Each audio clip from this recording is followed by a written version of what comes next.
Bonjour et bienvenue. Aujourd'hui, on va explorer ensemble une manière complètement différente de voir le rôle du comité social et économique. Vous savez, on va laisser de côté l'image du CSE qui subit un peu les décisions pour adopter une approche qui, elle, change vraiment la donne. Une approche stratégique où chaque contrainte devient un levier d'action. Allez, c'est parti, on plonge dedans. Pour commencer, une question toute simple, mais qui est en fait fondamentale. Dans le dialogue social de tous les jours, est-ce que les élus du personnel se sentent vraiment en position de force ? Ou plutôt, est-ce qu'on a l'impression d'être toujours en train de réagir, de courir après les décisions ? C'est une petite introspection, mais elle est essentielle pour savoir où on en est. Et ce sentiment, il nous amène au cœur d'un vrai défi pour tout mandat de CSE. On va appeler ça le piège de la réactivité. Cette citation, elle met le doigt sur le problème. Quand on passe son temps à réagir au projet de la direction, à ses annonces, on a par définition toujours un temps de retard. On ne dicte pas le rythme, on le subit. Et cette posture, c'est mécanique, ça nous place dans une position de faiblesse. Et les conséquences, elles sont très concrètes. On se retrouve sur la défensive en permanence. On passe son temps à répondre au lieu de lancer des initiatives. Et au final, on a le sentiment de subir plutôt que de construire quelque chose de solide pour les salariés. C'est un cercle vicieux qui est, disons-le, épuisant et souvent assez frustrant. Bon, le constat est posé.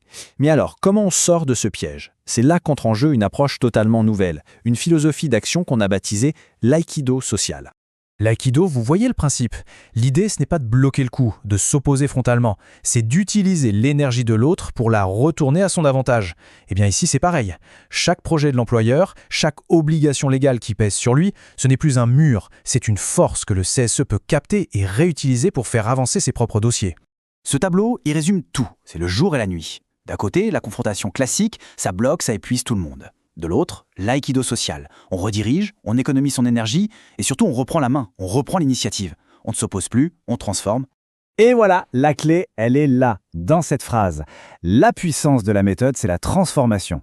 Une simple consultation obligatoire ne devient plus une formalité un peu pénible. Non, ça devient une opportunité en or pour négocier, pour influencer les budgets, pour aller chercher des avancées concrètes pour les salariés. Bon, tout ça c'est bien beau en théorie, mais sur le terrain, concrètement, comment ça marche ? Comment on passe de l'idée à l'action ? En fait, la méthode est assez simple. Elle repose sur 3 étapes. 1. On observe, on comprend. Au lieu de réagir à chaud, on prend le temps d'analyser le droit, le contexte. 2. On utilise le cadre. On repère l'obligation légale précise qui s'applique à l'employeur. Par exemple, son obligation de sécurité. Et enfin, étape 3, la plus importante, on transforme. On ne dit pas juste non. On fait une contre-proposition intelligente qui s'appuie justement sur cette obligation. Et pour que ça reste pas juste un concept en l'air, il y a même une feuille de route pour les 100 premiers jours d'un mandat. C'est un plan d'action, quoi. On voit bien la progression, d'abord on analyse, puis on agit pour construire sa crédibilité, et enfin on commence à déployer des stratégies plus fines. C'est du concret, du pragmatique. Prenons un exemple que tout le monde connaît, la NAO. L'approche classique, c'est quoi ? On demande 3%, la direction dit non, fin de la discussion. Avec l'aïkido social, on prépare le terrain des mois à l'avance, on plonge dans les chiffres dans l'entreprise, on démontre comment la productivité des salariés justifie des augmentations, et là, la négociation change complètement de visage. Bien sûr, ce genre de technique, ça ne s'improvise pas du jour au lendemain. C'est un peu comme un sport, ça demande de l'entraînement. Et c'est justement pour ça qu'une formation a été pensée. Pas un cours magistral ennuyeux, non, un vrai programme pour développer cette intelligence stratégique. Les objectifs de cette formation sont hyper clairs. D'abord, on s'imprègne de l'état d'esprit. Ensuite, on apprend les techniques de base, les gestes clés. Et le but final, c'est que chaque élu soit autonome, capable de construire sa propre stratégie pour transformer n'importe quelle situation en une opportunité. Et ce qui est vraiment intéressant, c'est cette montée en compétences progressive. On ne s'arrête pas à la simple connaissance du code du travail, ça c'est la base. Ensuite, on apprend à l'appliquer, puis à analyser des situations complexes, et enfin à évaluer ses propres stratégies pour voir si elles tiennent la route. On passe vraiment du savoir à la capacité d'agir. Et pour y arriver, pas de secret, il faut pratiquer. L'aïkido social, ça ne s'apprend pas que dans les livres. Donc la formation est bourrée de cas concrets, de mise en situation.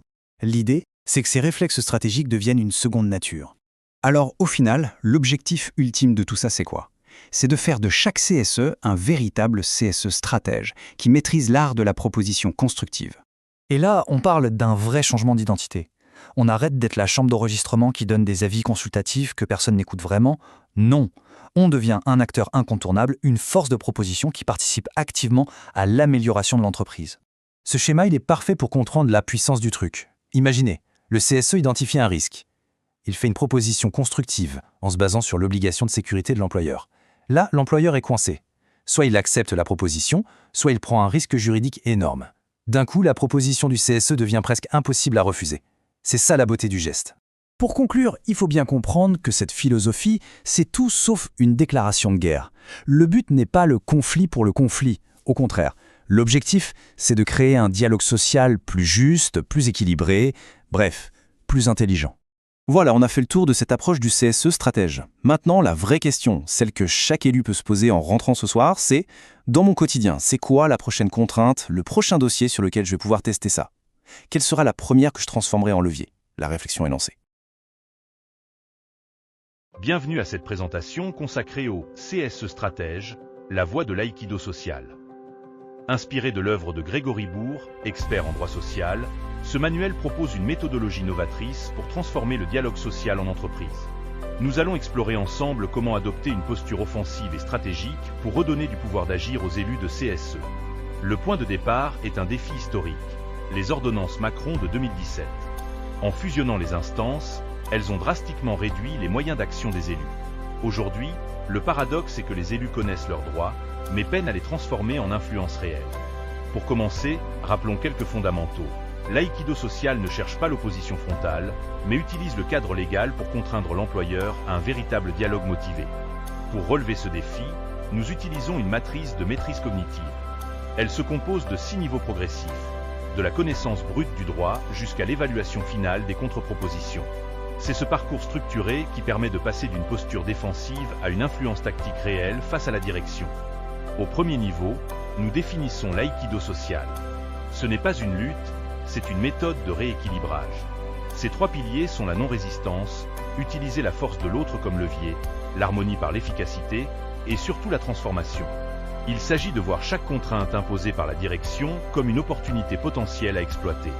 Cette approche marque une rupture avec le syndicalisme traditionnel.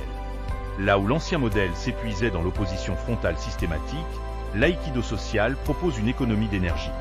On ne subit plus le cadre légal comme une limite, mais on l'utilise comme un outil pour rediriger l'énergie patronale vers les intérêts des salariés. Le niveau 2 consiste à comprendre la cartographie de vos droits. Inspiré de la déclaration de 1789, l'idée est simple. Tout ce qui n'est pas interdit est permis. Si la zone interdite est étroite, la zone de liberté est immense. C'est dans cet espace non réglementé que le CSE stratège doit déployer son inventivité. Pour agir concrètement au niveau 3, nous appliquons 4 réflexes d'interprétation. Face à un texte, demandez-vous toujours, est-ce interdit explicitement? Quel est l'objectif réel? Quelle obligation cela crée-t-il pour l'employeur? Et quelle est la sanction? Ces filtres transforment le texte brut en un levier stratégique de pression. Prenons l'exemple concret du panneau d'affichage. La loi est vague, c'est une force. Puisque rien n'est limité, le CSE dispose d'une liberté totale de format et de contenu. Toute tentative de l'employeur de restreindre cette communication devient alors un délit d'entrave potentiel. C'est ici que l'imprécision légale se transforme en autonomie d'action. Au niveau 4, nous passons à l'analyse de l'offensive patronale. Il faut d'abord observer les intentions réelles derrière le discours managérial, puis utiliser le cadre légal non pas pour bloquer, mais pour temporiser. En exigeant le respect des procédures d'information et de consultation, vous transformez le temps administratif en un outil de négociation. Le niveau 5 nous amène à l'arsenal tactique. La première technique consiste à nommer le mouvement pour affaiblir l'argumentaire adverse. Ensuite, on décompose le projet en multiples facettes juridiques pour multiplier les angles d'attaque. Enfin, on qualifie chaque inconvénient en risque juridique documenté, rendant le projet de la direction beaucoup plus difficile à assumer pour elle. Toujours en phase de synthèse, nous devons absorber la force de l'employeur.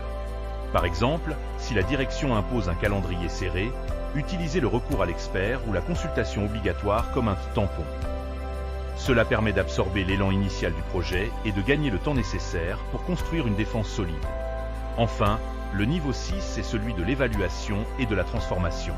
Un CSE stratège ne se contente pas de dire non.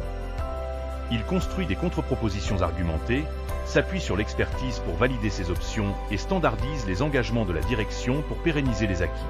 L'objectif est de toujours déplacer le curseur du pouvoir vers les salariés. Voici le playbook, le moteur central de cette approche. Ce schéma synthétise l'intégralité du cycle. L'attaque de la direction entre dans le système, passe par nos 6 niveaux de maîtrise et ressort sous forme de contre-proposition ou de temporisation stratégique. C'est un outil de travail précieux à garder en main lors de chaque réunion de CSE. Pour conclure, Rappelez-vous que l'eau ne brise pas le roc par la force brute, mais par la persévérance et le contournement. En adoptant cette philosophie de l'aïkido social, vous construisez un dialogue social offensif, intelligent et durable. Merci pour votre attention, et place à l'action stratégique.